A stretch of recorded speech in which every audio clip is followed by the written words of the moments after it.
The great hall of Valor Prime shimmered with crystal lights that hung like frozen stars. Hundreds of noble guests stood in silence as Princess Irina entered, her silver gown trailing softly behind her. Every step she took echoed against the polished floor, steady but full of quiet tension. Her face, usually calm and proud, showed something no one expected: fear. Today was supposed to be the celebration of her bond union. It's a sacred joining between two powerful royal houses. Across the hall, her chosen mate, Prince Kael of the Zareth line, stood beside his father. His armor was gold and polished, his expression sharp and cold. He had been her promised bondmate since birth, and everyone had believed this day would unite their clans. But when Irina reached the altar, Kael turned away. His voice was calm, but carried through the hall like thunder. "I, Kael of Zareth, refuse this bond." The words crashed into her heart like a strike. The crowd gasped. Irina froze in place, not believing what she had just heard. Kael continued, unmoved. "She carries too much empathy for lesser species. A queen must have purity of blood and purpose. I will not bond with one who admires weakness." Laughter and whispers rose among the nobles. Some looked at her with pity, others with cruel delight. Her mother's eyes filled with silent tears, but her father, Emperor Vareth, looked away in shame. The crown that had rested on Irina's head slipped and fell to the floor with a faint metallic sound. No one dared to move. Irina bowed her head and turned away. The glittering lights of the hall blurred through her tears as she walked out without a word. Each step felt heavier than the last. When she reached her private chamber, she fell to her knees and finally allowed herself to cry. For years, she had served her empire with loyalty. She studied politics, warfare, even diplomacy with other species. But all it took was one public rejection to erase everything she had ever achieved. Her compassion, which once made her special, had become her curse. That night, she packed a small silver case. She left behind the crown, the jewels, and the title that had brought her only loneliness. She took a small shuttle meant for diplomatic travel and left Valor Prime without saying goodbye. The stars stretched around her as the shuttle entered hyperspace. She sat quietly, staring at the infinite void. Her mind was filled with questions she could not answer. What was wrong with caring? Why did her people fear kindness? She had seen humans once during trade talks. They laughed easily, spoke freely, and treated even their leaders as equals. There had been something warm about them, something real. Her ship's system offered several destinations. She chose one without much thoughts, Station Ardent, a human outpost near the border of Valeri space. It was far from politics, far from the Royal Council, and perhaps far enough for her to start again. When her shuttle docked, the metallic hum of the human station greeted her. The corridors were plain and practical, nothing like the shining towers of Valor Prime. Humans moved about in simple uniforms, carrying boxes or greeting each other with nods. No one bowed. No one whispered. They simply existed together. A tall human officer approached her at the port. His uniform was worn but clean, his face marked with age and quiet strength. His badge read Captain Daniel Reyes. "Ma'am, your ship's registry says Valeri. Diplomatic clearance. Are you expected?" He asked politely. Irina hesitated. She had no title to claim now, no right to call herself princess. "No, I seek temporary residence. I can pay for my stay." Daniel looked at her long enough to notice the exhaustion behind her composed voice. "You can stay. We don't turn away travelers here. Especially not ones who look like they've had a rough day." His kindness surprised her. No one on Valor Prime would ever speak to royalty so casually. Yet his tone wasn't disrespectful, was human, warm, and direct. He guided her through the station, explaining the layout, the communal cafeteria, and the small observation deck that overlooked the stars. For the first time in her life, no one treated her like a fragile ornament. Days passed. Irina quietly adjusted to life among humans. She helped in the communication bay, repairing alien transponders with her advanced knowledge. The crew liked her efficiency and calm nature. They called her Miss Erin, a shortened form she didn't mind. She had never heard her name spoken with such simplicity. Captain Reyes often checked on her progress. He was different from other humans she met, quiet, reserved, but with a deep patience. He rarely spoke of his past. But she learned that he had once been a fleet officer who left service after losing his team in a border conflict. He carried his pain with dignity, never showing it unless he thought no one was watching. One evening, while she worked in the control room, her communicator sparked and went dark. She tried to repair it, but human tools were too crude for Valeri technology. Daniel noticed and came over. "Mind if I take a look?" he asked. She stepped aside, curious. He used a small toolkit, adjusting the wiring with steady hands. "These alien models overheat easily," he said with a faint smile. "I've seen it before during joint missions. You worked with Valeri?" she asked softly. "Years ago," he replied. "We didn't always agree, but I respected their discipline." He handed the device back, fixed. "There you go. Should work fine now." She tested it. It lit up perfectly. "Thank you, Captain," he shrugged. "Just Daniel's fine," Brenna blinked. On Valor Prime, addressing a superior without title was considered rude. Yet with him, it felt right. "Then you may call me Arana," she said, almost shyly. He smiled. Deal. That small exchange stayed in her mind long after he left the room. For the first time, she had spoken to someone as an equal. Weeks passed, and the station became her quiet world. She watched humans joke, argue, and share meals as if family. They didn't hide their emotions, and somehow that made them stronger. Every time she looked out at the stars, she thought about what it would mean to live freely like that, to choose her own path without shame. But peace never lasted long. A message came from Valor Prime, broadcast through secured channels. Her father's voice, cold and formal, ordered her to return immediately. "You have shamed the royal line. You will enter a new bond to restore our name. Disobedience will not be tolerated." The words felt like chains around her heart. She stared at the message until it faded into static. She could almost hear Kale's laughter in the silence that night. She stood on the observation deck, her reflection framed against the deep stars. Daniel approached quietly, his steps soft against the metal floor. "You look like someone who just lost a battle," he said gently. "I lost more than that," she whispered. "I lost my right to choose." He leaned beside her, arms crossed. "You always have a choice, Arana. Even if it costs something." She looked at him, confused. "Humans think choice is simple. For my people, it is not. Every decision is bound by duty. My life was written for me before I was born." Daniel's gaze softened. "Then maybe it's time to write it yourself." She turned away, tears threatening to fall. "You don't understand. My return is not a request. It's an order. If I refuse, they will strip my name, my honor, everything I am." He said nothing for a long time. The stars outside reflected in his eyes. "Maybe what they call honor isn't worth keeping," he finally said. His words echoed in her chest long after he left. She didn't sleep that night. She walked the empty corridors, her thoughts a storm. Every moment she had spent on this human station had shown her something precious: kindness without rank, courage without cruelty, love without condition. In the silence of her small quarters, she realized something she had never dared to think before. The Valeri had rejected her for compassion, but the humans had accepted her for it. Maybe that was the kind of world she wanted to belong to. And somewhere deep inside, the image of one man's steady eyes and quiet strength began to take root in her heart. She looked at the communicator.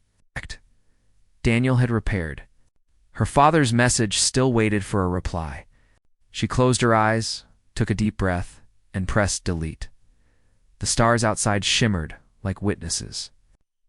For the first time, Arena felt free, not because someone gave her freedom, but because she chose it herself. The human station drifted quietly near the edge of a silver nebula. Life on Station Ardent followed the same steady rhythm: everyday crew rotations, maintenance calls, communication checks, but, for Arena, each sunrise through the view window felt like a countdown. Her father's voice, though deleted, still echoed in her thoughts. The Valeri never forgot disobedience. They would come for her soon. For now, she tried to live like one of them. She helped in the labs, joined the crew in the cafeteria, even learned to drink bitter human coffee that made her eyes widen with its strength. Daniel often watched her from across the room, half amused, half curious. The once gold princess now smiled sometimes, though her smiles were fragile, as if she feared they might be taken away. One evening, while she was adjusting a power relay in the communication core, the alert light flickered red. A message pinged through her console, encrypted, but unmistakable. She opened it slowly, already knowing what it was. Royal Directive 41. Subject, Irina Valor. Be retrieved and returned for immediate bond assignment. Non-compliance will be considered treason. Her hands shook as she closed the screen. She felt a cold wave of dread move through her. They had found her. That night, she didn't go to the dining hall. She walked aimlessly through the long, quiet corridors, her reflection stretching across the glass panels. Memories flashed behind her eyes, the laughter of nobles at her humiliation, Kale's cold rejection, her father's silence. Her chest ached with something that was not only fear but deep sadness. She ended up on the observation deck again, the same place where Daniel had once told her she could write her own story. The stars outside looked endless and calm, but inside her heart was chaos. Daniel found her there. He had a way of appearing when she needed someone most. His uniform was half unzipped, his sleeves rolled up, a sign that he'd been working late again. "You didn't show up for dinner," he said. "The crew was starting to think you finally got tired of our cooking." She didn't answer. Her eyes stayed fixed on the stars.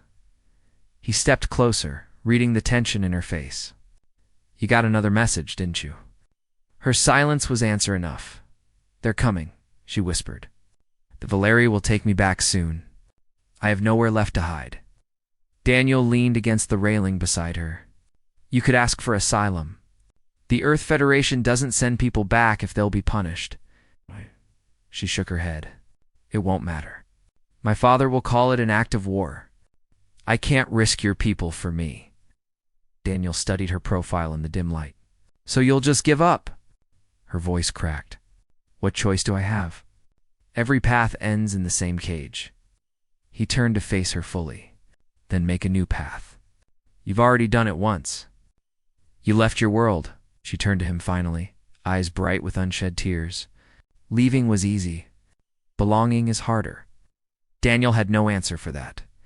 The silence stretched between them until the hum of the station filled it. Then he said softly, "You belong here more than you think." Those words hit her harder than he knew. For a moment, her heart forgot its rhythm. But she also knew words alone could not save her. The Valeri would arrive soon, and she would be forced back into a bond she didn't choose. There was only one law that could protect her, one old Valeri rule, meant to prevent their bloodlines from mixing. Once a female entered a registered marriage with an off-world species, she could no longer be reclaimed. The thought terrified her. It was reckless, unthinkable, yet it was her only chance. That night she couldn't sleep. She sat on the edge of her small bed, hands clasped, whispering to herself in the old Valeri tongue. Her mind kept returning to Daniel, his calm strength, his gentle voice, his ability to see her not as a princess, but as a person. Before dawn, she made her decision. She walked through the quiet station corridors, the lights dim and blue. Outside the window, the nebula shimmered faintly like a dream. She stopped at Daniel's quarters and hesitated. Her hand hovered near the door panel. Every part of her screamed that this was madness. Yet she pressed the button. The door slid open. Daniel stood inside, half awake, wearing a plain shirt, his hair slightly messy. "Irina," he said, surprised. "It's late. Are you all right?" She stepped inside slowly, her expression calm but her heart racing. "I need your help," she said softly. "Of course," he replied, sensing the weight in her voice. "What happened?" She took a deep breath, her eyes trembling. "They will take me soon. My people are already on their way," he nodded grimly. "Then we'll hide you. I can get you off station before they arrive, no?" Her voice cut through his words. "There's another way, but it's not easy to ask." Daniel frowned slightly. "Tell me." She looked down, trying to find courage. "There is a law in my world. If I marry someone outside my species, I cannot be reclaimed. Even my father must respect that bond." Daniel froze, understanding dawning on him. "You're saying—" She met his eyes, her voice shaking but clear. "Marry me. Please." The words hung in the air like lightning. Daniel took a step back, almost thinking he misheard. "Erina, do you understand what you're asking? That's not a small thing." "I know," she whispered. "I wouldn't ask if it wasn't the only way." He rubbed a hand across his face, trying to think. "Marriage isn't just a form to humans. It's a promise. We don't do it to save someone from politics. Not asking for pity," she said quickly. "You are the only one who ever treated me with kindness. You saw me when no one else did. I just want a place where I can live without shame." Her voice broke at the last word. Tears shimmered in her eyes, catching the dim light. Daniel's heart tightened. He had seen refugees, soldiers, and broken souls before, but never someone like her. An alien princess, proud and fragile at once, standing before him, begging not for power, but for peace. He stepped closer, lowering his voice. "Erina, are you sure you want this? It will change everything for you and for me." She nodded slowly. "Change is all I have left." For a long moment, they stood there in silence. Then Daniel exhaled, heavy and slow. "All right. If this is what you truly want, I'll stand with you." Relief flooded her face, and she let out a trembling breath. "Thank you," she whispered. By human law, marriages could be registered instantly through the interspecies database. They walked together to the communication terminal. Daniel typed in his details while Erina entered her own. The system requested biometric confirmation. She placed her hand on the scanner. Daniel did the same. The screen glowed white, then displayed a single line. Union Registered Captain, Daniel Reyes, and Erina Valor. It was done. Erina stared at the screen, her hands shaking. Daniel looked at her quietly. "Guess that makes it official," she smiled faintly, though tears slipped down her cheeks. "On my world, this would have been a grand ceremony with banners and songs. But this feels more real." Daniel gave a small laugh. "Welcome to the human way, simple but honest." She wiped her eyes, breathing deeply. "You may not understand what this means to me. For the first time, I chose something for myself." He met her gaze. "Then I'm honored you chose me." The words made her heart tremble. She didn't know what love between species truly meant, but she knew she had found something worth protecting. Later that morning, news spread quietly among the human crew. Some were shocked, others simply nodded with quiet respect. Humans were known for their unpredictability, but few expected their captain to marry an alien princess overnight. Yet no one questioned it. Daniel's crew trusted him, and if he believed it was right, they would too. Erina spent the rest of the day in calm silence. For the first time since her rejection, she didn't feel ashamed. She wore a simple human jacket Daniel had given her and helped in the docking bay like any crew member. When people addressed her, they called her by name, not by title. It was a strange but beautiful feeling. That evening, she returned to the observation deck. Daniel joined her, holding 2 mugs of coffee. "Two strange decisions," he said with a smile. She took the mug, her fingers brushing his. "To freedom," she replied softly. They watched the stars in silence. Outside, the nebula shimmered faintly, unaware of the storm that was coming, because far beyond the human borders. The Valeri fleet had already begun its journey toward Station Ardent. The next 3 days passed in uneasy silence. Erina could feel it in the air, the faint vibration through the station's hull. The anxious whispers among the crew, the way Daniel kept glancing at the scanners as if expecting something. Everyone knew the Valeri would not stay quiet for long. The morning of the 4th day, the alarm finally sounded. A low, heavy tone spread through Station Ardent as the communication console lit up with a swarm of signals. Daniel rushed into the command deck, his eyes narrowing at the display. "Multiple ships dropping out of hyperspace," his officer reported. Valeri fleet signature confirmed 3 cruisers and an escort carrier.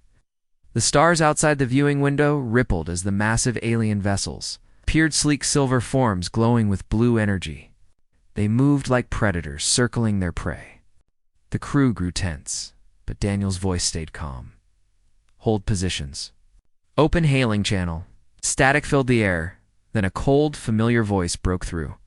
This is Admiral Kale of the Zareth line, acting under order of Emperor Vareth. You will surrender the fugitive Irina Valor immediately. Failure to comply will result in consequences. The moment Irina heard the name, her heart stopped. Kale. The same man who had humiliated her before the entire court. He was now leading the fleet sent to drag her home. Daniel glanced at her. Stay behind me. He pressed the transmitter. This is Captain Daniel Reyes of Station Ardent. The woman you're referring to is now my wife, a registered citizen under Earth Protection Law. Your claim has no authority here. There was a pause. Then Kale's laugh echoed across the channel. Your wife? How convenient.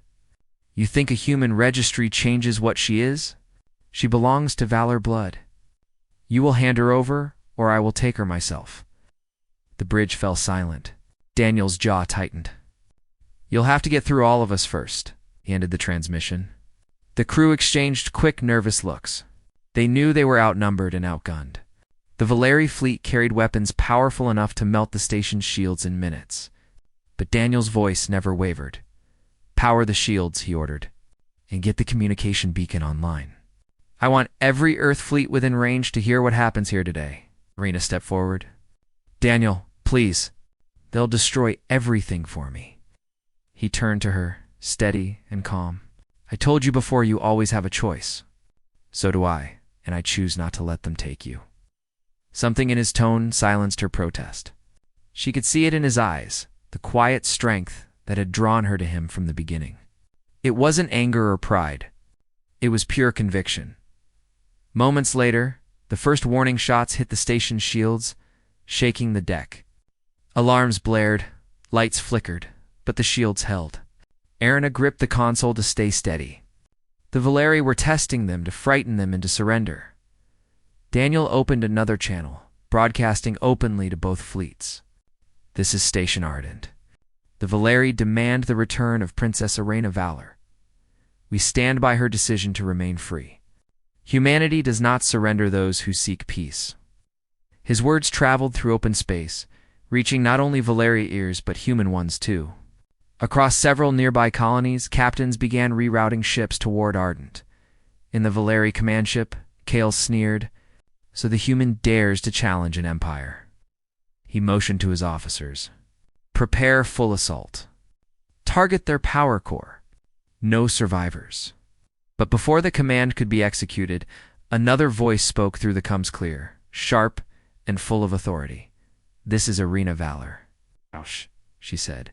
Cease fire. The Valeri channel went silent. Daniel turned to her in surprise. She had stepped forward, her face calm, but her eyes burning with courage. Kale's voice returned, colder than ever. You dare command me. Yes, she replied firmly, because I am still of Valor Blood. You once called me unworthy because I showed compassion. Yet here I stand, protected not by fear, but by honor. Honor, Kale spat. You disgrace our name. You bonded with a human. Irina lifted her chin. You rejected me for being different. But this human, this man married me for that very difference. Tell me, Kale, which of you shows greater strength? Her words carried across the channel, reaching every ship in both fleets. Some Valeri officers looked uncertain. Others lowered their eyes. They had never heard a princess speak like that. Daniel stood beside her now, silent but proud. Kale's anger cracked. Enough of this. He gestured sharply. Prepare the main cannon. The human crew braced as the Valeri ships began to charge their weapons. The view window filled with bright blue light. For a moment, it seemed nothing could stop it. Then one of the Valeri ships turned its guns away. Another followed. Confusion rippled through their formation. Irina's words had reached more hearts than Kale realized. A new voice came across the comms, deep and calm. Admiral Kale, this is Commander Thalon of the second cruiser. I will not fire upon an unarmed station. The princess speaks truths. Our honor is not in dominance, but in choice. Kale's eyes burned with rage as his authority began to crumble. You will obey your superior officer. Valen's response was quiet but final. Not when obedience is dishonor. The Valeri fleet began to drift apart. Some ships turned toward hyperspace, unwilling to be part of a senseless act. Kale's flagship remained, but his threat had lost its power. Inside Station Ardent, Daniel watched the sensors in disbelief. They're standing down. Arena exhaled shakily, almost unable to believe it. They heard me. Kale's image flashed one last time on the screen, his expression twisted with fury. This is not over, Arena. You may hide among them for now, but you will never be one of them. She met his glare with calm defiance. I don't need to be one of them. I only need to be myself. With that, she cut the transmission. Kale's ship turned and vanished into hyperspace, leaving behind only silence. The bridge erupted in cheers. Crew members hugged, laughed, and clapped Daniel on the back. He smiled faintly, but his eyes went to Arona. She stood still, staring at the fading stars where her old life had disappeared. Daniel walked over and rested a hand on her shoulder. You did it. She turned to him slowly. We did it. Later, when the tension finally eased, the crew gathered on the observation deck. The nebula outside glowed brighter than ever, as if celebrating their survival. Arena stood beside Daniel, wearing a simple human jacket over her Valeri tunic. I never thought words could stop a war, she said quietly. They didn't stop it, Daniel replied. You did? She looked up at him, her voice soft. You risked everything for me. Why? He smiled slightly. Because sometimes doing the right thing means protecting someone who reminds you what right even means. Her chest warmed at his words. For so long she had been told her compassion was weakness. Now she finally understood it was her greatest strength. The next morning, an official message came from the Earth Federation. The broadcast announced that the Alliance Council had recognized Irena Valerius as an ambassador between species. Her courage had opened doors no treaty ever could. When she read the message, she felt a strange peace settle inside her. She was no longer a rejected princess. She was a bridge between worlds. She joined Daniel on the deck once more as the station drifted past the quiet stars. Below them, Earth's fleet ships shimmered like protective guardians. Above, the Valeri worlds glowed faintly in the distance. I used to believe strength was shown through silence. But you taught me that strength can also mean speaking when everyone tells you not to. He looked at her with that gentle calm she had grown to love. You taught me something too, that even the coldest heart can heal if someone believes in it. She smiled. The station lights reflected in her eyes like tiny galaxies. For a moment, neither spoke. The universe stretched before them, vast and full of unknowns, but neither felt lost anymore. They had found a home in each other, a human who believed in compassion, an alien who dared to love without shame. As the stars passed by, Arena reached for Daniel's hand. He took it without a word. Around them, space felt quiet, peaceful, and infinite. Far away, in the Valeri capital, whispers began to spread stories of a princess who chose her own fate, and a human who stood against an empire. Some called it treason, others called it legend. But across both worlds, one truth began to take root, that strength is not born from bloodlines or power, but from the courage to choose love over fear. Irena looked out at the stars and smiled faintly. Do you think they'll ever understand? Daniel squeezed her hand gently. Someday. And when they do, they'll thank you for showing them how. The nebula ahead shimmered brighter, painting their faces in soft light. Arena leaned her head against his shoulder as the station drifted toward a new dawn. For the first time in her life, she wasn't running, hiding, or obeying. She was simply living free, loved, and unafraid, and somewhere beyond the stars. The universe itself seemed to whisper her story. The princess who was rejected, but found her heart among the humans,